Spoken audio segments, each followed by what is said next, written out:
With Paul Nicholson at the World Matchplay, discussing a little North American darts. Well, first off, what's your take? We just got done with New York Masters. What an electrifying atmosphere for us. It really was. It's great to see that there's a bit of a shift as well. Getting a big tournament on the East Coast, I think, is a big deal. You think about some of the great players that we've had come from North America. A lot of it has come from the East Coast. And if you think about the immigration side of Scottish and Irish and European people previously in different generations, there's a lot of activity there on the East Coast. And I just think it's the right place. Madison Square Garden works for a lot of sports, doesn't it? It obviously works for darts, and I can see us being there for quite a few years to come. It was an electrifying event, not just because of the fans, the fact that it was New York City as well, but because of an impact from the players from that side of the pond as well. Yeah, I would have to agree. I mean, we saw, Boston, New York area, a lot of darts players in that area, but you're right. Jeff doing what he did, the 167 could go down in the history books for North American darts in the near future.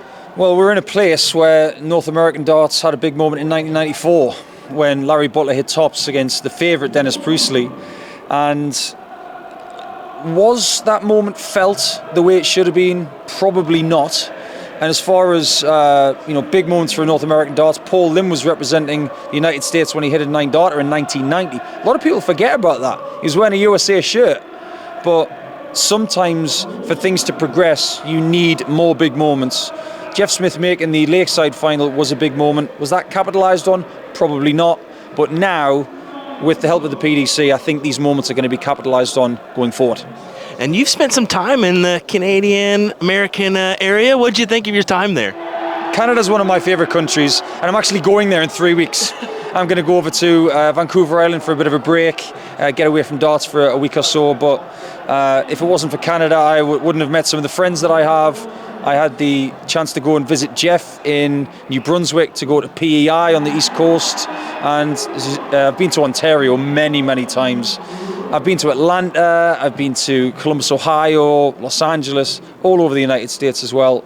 Darts is an enormous thing, and I think the future of North American darts is right there in front of us. We just need to make sure we take the right steps.